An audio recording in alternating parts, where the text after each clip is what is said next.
Bem, em relação às perguntas, né, que vão começar a chegar daqui a pouco, eu já estou com uma aqui, ó.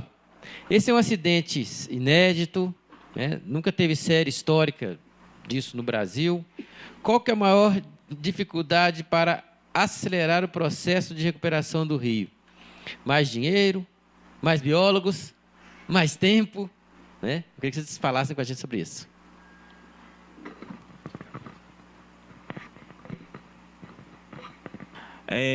Os trabalhos para a recuperação do Rio Doce, eles estão sendo feitos. A gente está atuando junto com os órgãos ambientais, a gente está trabalhando nos planos de trabalho da melhor forma possível para poder executar de forma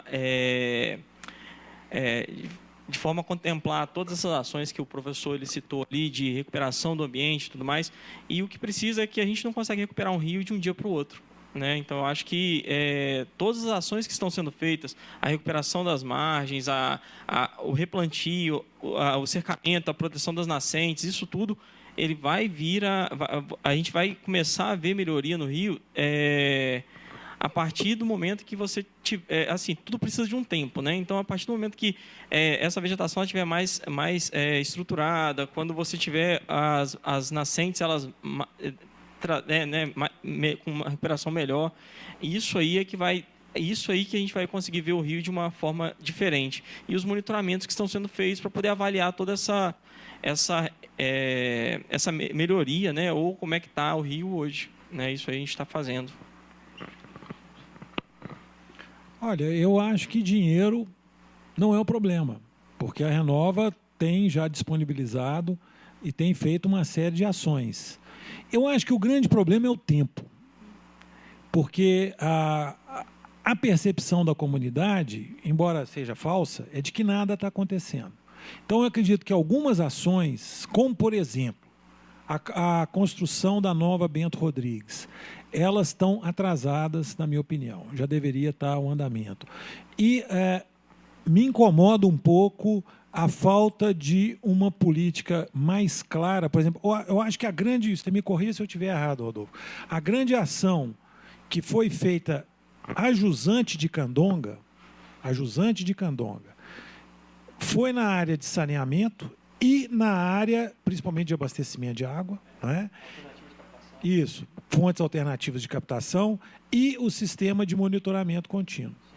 Eu acho isso pouco. Poderia ter sido feito mais coisa, decorrido 2 anos.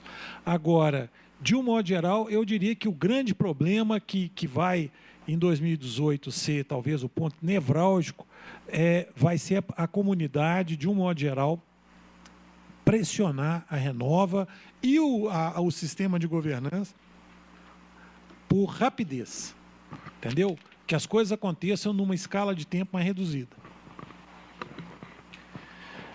Boa noite. Tem mais pergunta aí? Tem. Meu nome é Bruce. Eu queria fazer uma pergunta para o Rodolfo, puxando a sardinha para o nosso lado, né?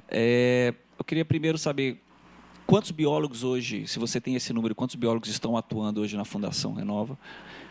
E explanar um pouquinho para a gente em que áreas eles estão atuando. Olha, eu não sei precisar você quantos biólogos a gente tem hoje na Fundação Renova, mas eu acho que eu podia começar pelo próprio presidente da Fundação, que é o Roberto Vac, que ele é biólogo, né, de formação, ele é o presidente da Fundação. E mais para próximo, nos programas socioambientais mesmo, a gente tem o Bruno Pimenta, que é o gestor dos programas de biodiversidade. Ele é biólogo daqui do conselho mesmo, do CRBio 4. E tem a Ione também, que é uma outra bióloga que trabalha com o programa de qualidade de água, de monitoramento de qualidade de água. E deixa eu pensar... eu estou na equipe do Bruno, né? Eu acho que assim, de gerência, eu lembro... Tem o Almir também, que está na recuperação de agroflorestais. Tem uma outra diretora da Fundação, a Andréia, que é bióloga também, né? E fora a equipe técnica de especialistas e analistas, que o programa de biodiversidade ele é composto só por biólogos. Hoje nós somos em 4 biólogos, 5 biólogos. O o programa de monitoramento de qualidade de água tem alguns biólogos trabalhando em todo o processo de monitoramento. Eu não sei precisar quantos, porque a equipe ela é bem grande, ela tem 28 pessoas, se não me engano. Na recuperação, na questão das atividades rurais, existem alguns biólogos trabalhando também com todo o desenvolvimento agroflorestal. Tem a questão do plantio de vegetação, também tem biólogos, mas também, como o programa é mais voltado para a produção, para floresta, né? Então tem alguns engenheiros florestais também, mas existem biólogos que estão tomando conta desse reflorestamento. E fora os contratados, né? Se você for pensar, programa de monitoramento da ictiofauna, hoje ele é basicamente todo composto por biólogos, né? Então existe uma equipe, eu não sei precisar, são 5 equipes trabalhando full time, né? Nós vamos medir aqui no Conselho pelo número de ARTs, de anotações de responsabilidade técnica. Daqui uns dias nós vamos dar essas informações, pode ter certeza. Beleza.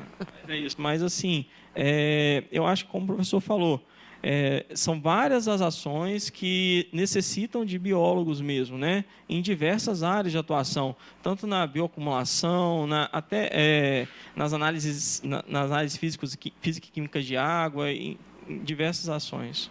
Bem, uma pergunta aqui. Só porque em cima dessa questão que você está falando, eu trabalho com monitoramento hídrico. E a empresa que ganhou atualmente o monitoramento para trabalhar lá durante os próximos 4 anos, ela não tem biólogos. Ela vai fazer toda a parte de monitoramento da fitoplâncton, zooplâncton, perifíton. Eles foram buscar um biólogo lá na minha empresa.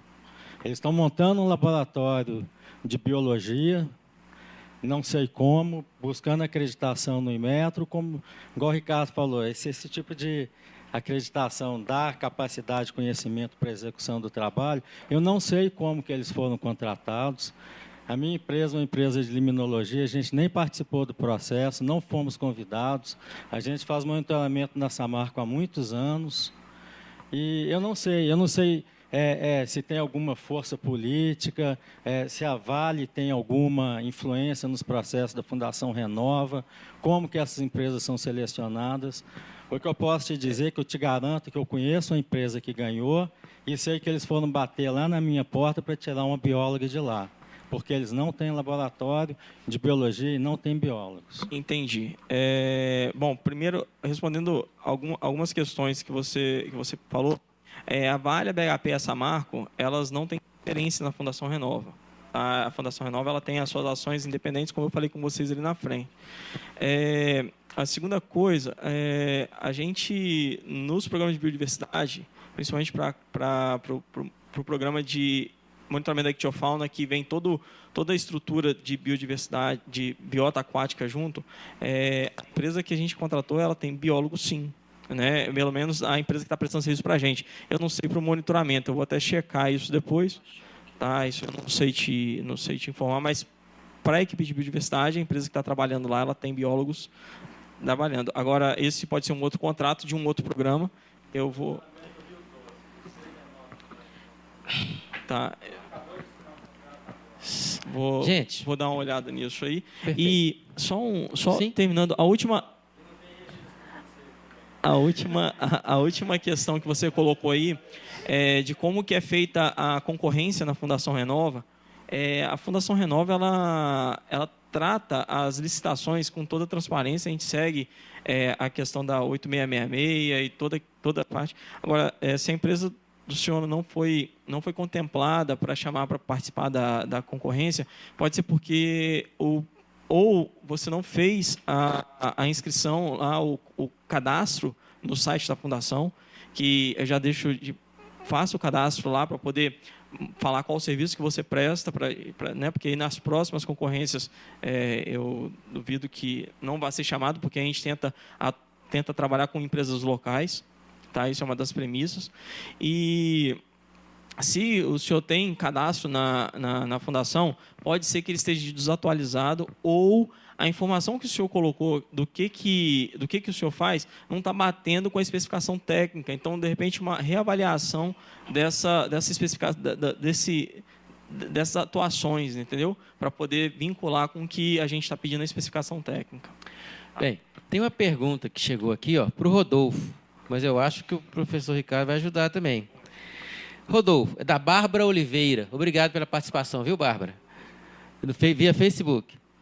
Rodolfo, para a recuperação do rio, não seria necessário focar o trabalho da Renova na retirada de rejeitos? Eu só vejo divulgações de monitoramentos na mídia. Tá. Para a Bárbara. Bárbara, como eu falei na apresentação, o plano de manejo de rejeito ele foi aprovado pelos órgãos ambientais e ele vai ser feito por partes, né? E não adianta a gente tomar uma decisão de fazer a retirada imediata de todo o rejeito, porque talvez com a retirada do rejeito em alguns pontos a gente pode causar mais problema do que com a permanência. Isso tudo vai ter que ser estudado pelo plano de manejo e ele está sendo acompanhado pelos órgãos ambientais. Então, assim, o que eu posso falar é que já está acontecendo uma dragagem em Candonga, né, para poder fazer a retirada do rejeito que está acumulado em Candonga, mas o rejeito que está em alguns pontos do rio, ele precisa, como eu falei na apresentação, são 17 áreas que vão ser avaliadas e cada uma vai ter uma atuação independente em acordo com os órgãos ambientais. Então, não é de um dia para o outro também que a gente consegue fazer a remoção desse rejeito, principalmente naqueles 113 quilômetros que foram os mais impactados pela pluma. Eu concordo que essa questão do rejeito, o próprio Rodolfo já tinha falado, ela é polêmica. Ela, talvez um exemplo a questão do manejo do rejeito seja um exemplo muito claro da questão da governança que eu coloquei. Tá? Isso aí é assunto que precisava de ter pesquisa um pouco mais da universidade, além das ações, porque o conhecimento ainda é falho, principalmente do nível de deposição. Que eu saiba, Rodolfo, não existe um plano de batimetria, de hidrodinâmica para o Rio Doce como um todo? Bom, tem sim. Tem um levantamento que foi feito de toda a porção do rio. Tanto é que eu acho que o senhor usou, dentro de uma da sua apresentação, alguns pontos de monitoramento que foram feitos pela Golder, né, de testemunho e tudo mais. Então, a gente fez testemunhagem do Rio Doce inteiro e até na parte marinha. Então, tem toda essa análise. Foi daí que a gente até tirou a questão de quantidade de rejeito que a gente ainda tem na coluna, no sedimento e tudo mais. E a fundação, a equipe de manejo de rejeito, ela está trabalhando intensamente em cima dessa questão, até para poder fazer a identificação dos outros problemas, principalmente agora, nesse período chuvoso, né? Que a gente precisa ter uma atenção maior, né? E até a Fundação Renova, assim como no ano passado, a gente tem um plano de ação só para o período chuvoso, que até para poder, e aí o monitoramento ele está intensificado para poder ver se tem aumento de turbidez, se existe um deslocamento de rejeito e tudo mais, porque o que a gente viu, que após o rompimento da barragem, a questão do material particulado que foi o causador principal da mortandade de peixes ao longo do Rio Doce todo. Então, a gente está monitorando isso aí muito intensamente para poder não ter mais esse revolvimento, né? Meu nome é Helena. Eu gostaria que os dois, Ricardo, explanassem nas suas pesquisas em relação aos estudos que estão em andamento, Ricardo, e você, como sendo da Renova, como que se dá a interação entre os resultados, a metodologia desses diferentes eixos, né? Porque a natureza é toda intrincada, né? Do ponto de vista de trabalho, justifica-se ações específicas, mas tem que ter uma visão integrada desse conjunto de informações. Eu gostaria que vocês explanassem sobre isso. E o Ricardo pontuou a questão dos biótopos fluviais, que é fundamental para uma série de trabalhos de base, inclusive para demarcação de rede de amostragem, né? Então, você, por gentileza, poderia. Boa pergunta. Eu acho que essa aí é o grande X da questão, porque a gente não consegue dividir as coisas em caixinhas, né? igual um programa de biodiversidade, um programa de manejo de rejeito, um programa de qualidade de água, porque tudo está integrado mesmo. Na Fundação Renova, a gente tem essa premissa de fazer essa integração, né, onde você tem alguns programas eles entregando resultados e algumas ações, e alguns programas meio que vão subsidiar toda uma resposta, né, que é o caso da biodiversidade mesmo. Apesar da gente ter várias entregas, mas o monitoramento e a análise da biodiversidade ela vai auxiliar na resposta, vai ser um meio para a resposta dos outros programas.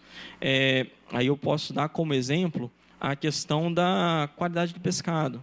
A qualidade do pescado ela é um programa socioambiental, socioeconômico, né? A gente tem um problema social com a questão da venda do pescado, do consumo desse pescado, mas quem vai subsidiar as análises são os programas de biodiversidade, nos monitoramentos que a gente está fazendo, com análise de bioacumulação em peixe e entregando isso aos órgãos ambientais para subsidiar uma análise posterior para fazer a liberação ou não desse pescado pela Anvisa ou pelo órgão competente, né? Então, a Fundação Renova ela vê essa integração, sim, a gente faz isso internamente, apesar de que a gente vive, como o professor falou mesmo, a gente tem um TETAC para poder atender, e cada cláusula ela tem sua entrega independente. Então, internamente, a gente tem essa integração, a gente dá o subsídio para as outras, os programas eles se integram ali, porém, se integram para poder elaborar a resposta, porém, a resposta ela é por caixinha mesmo, programa biodiversidade, o programa da qualidade de água, internamente a gente faz, mas para atendimento ao TETAC a gente tem que ver cláusula a cláusula, tá? Mas assim, o que eu posso te falar é que a gente está integrando, a gente tem uma visão mais ampla do problema, né, das ações e das respostas que a gente está tendo, mas as entregas a gente tem que entregar de acordo com o que é pedido também, né? Apesar dessa integração, da gente fazer essa integração, a gente tem essa entrega independente. Eu não sei se eu cheguei na resposta que você queria, mas só para falar, em cima do TR5, do TR4, onde você tem aqueles 8 anexos, aqueles 8 grandes programas independentes, a ideia é fazer fazer todo o monitoramento, né? Um monitoramento vai subsidiar o outro, porém a entrega vai ser feita uma compilação dos resultados para poder chegar a uma resposta única, para poder você integrar todos os dados de bioacumulação, os dados físico-químicos, os dados de população de peixe, de outros organismos aquáticos, né? E ver assim, e integrar isso de uma forma para entregar aos órgãos ambientais da sociedade um produto mais que a gente consiga mais palatável, mais digerível, né? Entregar um produto que seja entendido. Oi, Helena, tudo bem? Prazer, obrigado pela sua presença. Helena foi minha chefe. Foi minha chefe. Você lembra? Foi a primeira chefe, contando fitoplâncton. Você lembra? Mas, Helena, você tem razão. A questão das lateralidades, eu lembro que uma das primeiras tarefas que foi nos dada, logo no início do nosso trabalho na Humble, foi fazer matrizes enormes, junto com o pessoal da Humble, item a item, quais eram as lateralidades entre as diferentes caixinhas dos programas. Por exemplo, e muitas vezes essa lateralidade, elas chegam ao que o procurador fala, as páginas de surrealismo fantástico.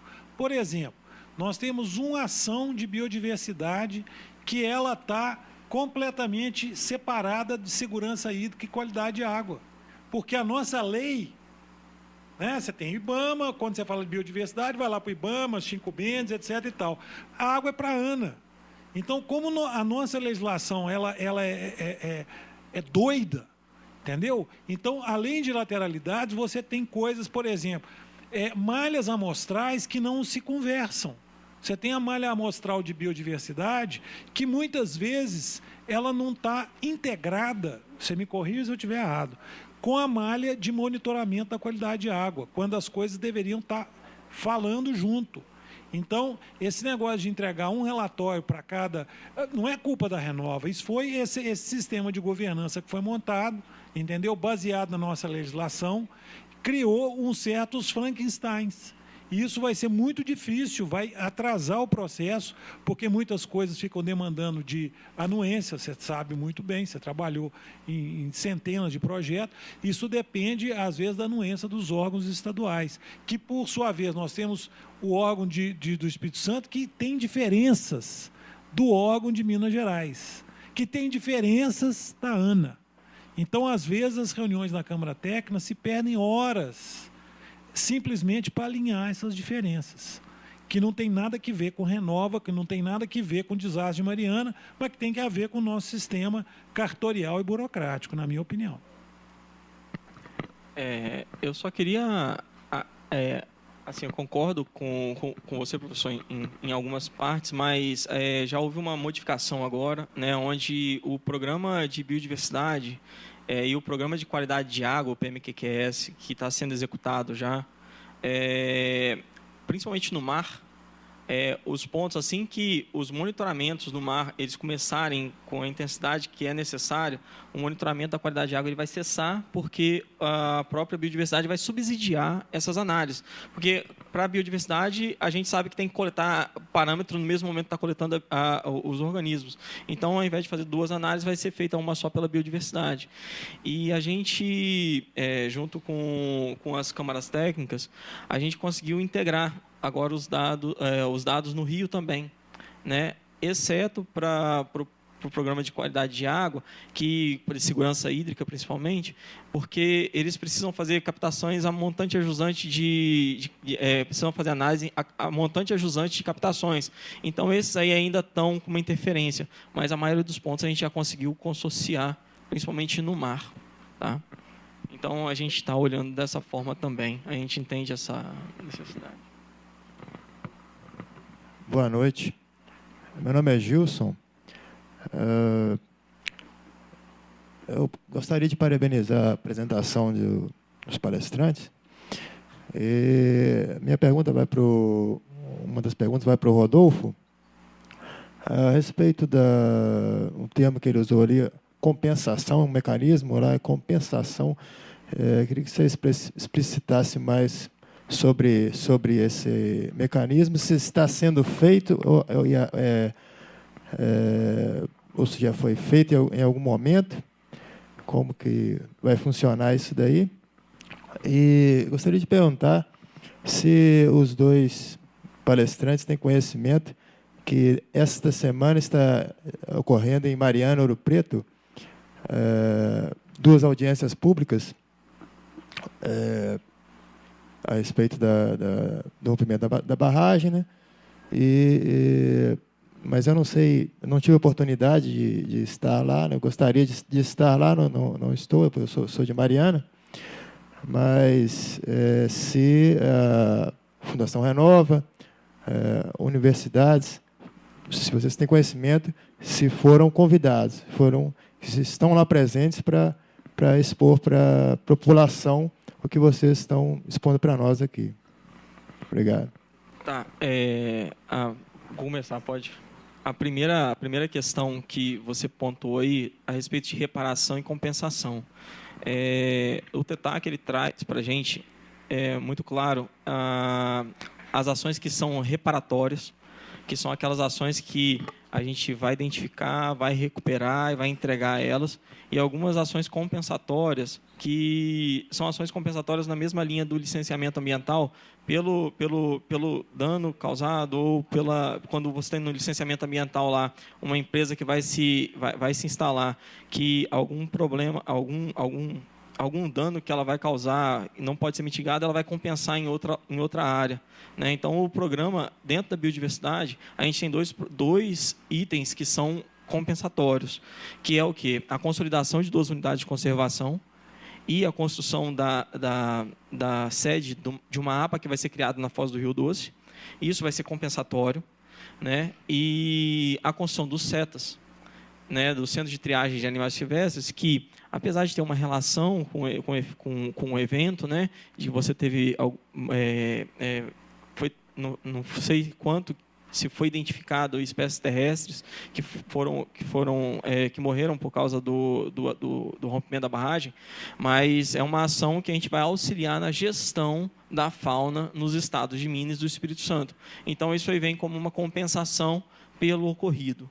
Então, as compensações estão sendo tratadas dessa forma.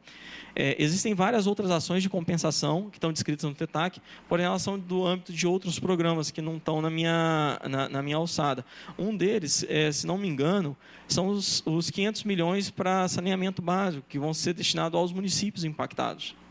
E isso está sendo tratado no CIF, para ver na Câmara Técnica, para ver para quem, como que vai ser esse dinheiro, como é que vai ser distribuído. Isso está tudo sendo tratado via essa governança que foi criada. Então, isso está um pouco fora da minha...